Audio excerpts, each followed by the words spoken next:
तो हमारा पहला क्वेश्चन है कि विद्युत धारा उत्पन्न करने की युक्ति को क्या कहते हैं। तो जिससे विद्युत धारा उत्पन्न होता है उसको कहते हैं विद्युत जनरेटर यानी इलेक्ट्रिक जनरेटर, जिसको जनित्र बोलते हैं। तो आंसर हमारा ए हो जाएगा। अगला क्वेश्चन है किसी एसी जनित्र तथा डीसी जनित्र, एसी का मतलब अल्टरनेटिंग करंट और डीसी का मतलब डायरेक्ट करंट, जनित्र में एक मूलभूत अंतर क्या है। तो आप सभी को पता है कि एसी में सर्पित वलय होता है और डीसी में दिक् परिवर्ती वलय होता है। इसको इंग्लिश में क्या कहते हैं वो हमको नहीं पता है। तो आंसर हमारा हो जाएगा डी। अगला क्वेश्चन है विद्युत चुंबकीय प्रेरण की परिघटना क्या कहलाती है। तो आप सभी को पता है कि किसी कुंडली में विद्युत धारा प्रवाहित होने के कारण चुंबकीय क्षेत्र उत्पन्न होता है। नहीं, कुंडली तथा चुंबक के बीच आपेक्षिक गति कराने के कारण कुंडली में प्रेरित धारा उत्पन्न होता है, जिसको विद्युत चुंबकीय प्रेरण कहते हैं। तो आंसर हमारा हो जाएगा सी। अगला क्वेश्चन है लघु पतन के समय परिपथ में विद्युत धारा का मान क्या होता है।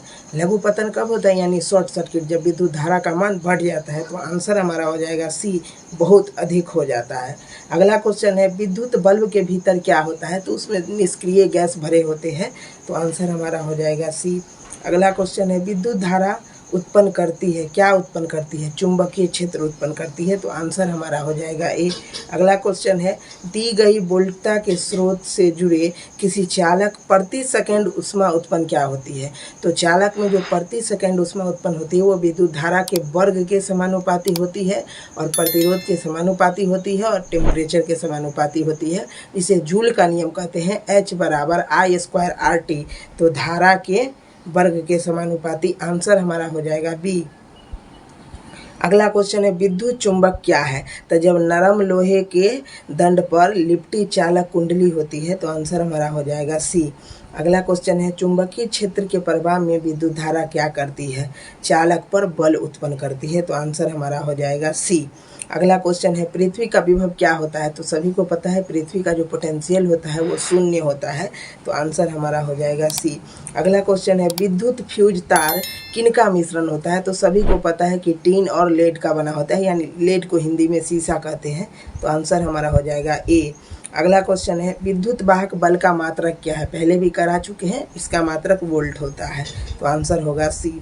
अगला क्वेश्चन है चुंबकीय बल क्षेत्र का एसआई मात्रक क्या है। तो न्यूटन और बट्टा में होता है एम्पियर मीटर, इसी को बोलते हैं पर। तो न्यूटन प्रति एम्पियर मीटर। आंसर हमारा हो जाएगा डी। अगला क्वेश्चन है डायनेमो का सिद्धांत किस पर आधारित है। तो विद्युत चुंबकीय प्रेरण के सिद्धांत पर डायनेमो वर्क करता है। तो आंसर हमारा हो जाएगा ए। अगला क्वेश्चन है चुंबक द्वारा धारावाहिक चालक तार पर लगाए गए बल की दिशा कौन बताता है।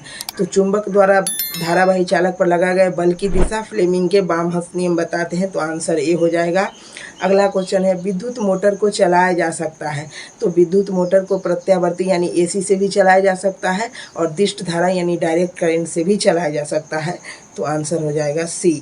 अगला क्वेश्चन है विद्युत मोटर की क्रिया आधारित है किस पर है, विद्युत धारा के चुंबकीय प्रभाव पर या चुंबक और विद्युत धारा के प्रभाव पर। नहीं, विद्युत धारा और चुंबकीय के प्रभाव पर। तो आंसर हमारा हो जाएगा ए। अगला क्वेश्चन है डायनेमो के द्वारा बदल दिया जाता है। तो जो यांत्रिक ऊर्जा को विद्युत ऊर्जा में बदल देता है उसी को हम डायनेमो कहते हैं। आंसर हमारा हो जाएगा ए।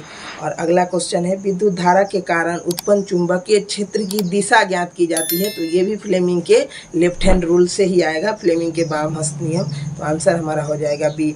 अगला क्वेश्चन है जब किसी चालक कुंडली की ओर या उससे दूर एक छड़ को लाया जाता है तो कुंडली में धारा उत्पन्न होता है। यह किस घटना का उदाहरण है। तो आप सभी को पता है विद्युत चुंबकीय प्रेरण का ही उदाहरण है। तो आंसर हो जाएगा ए।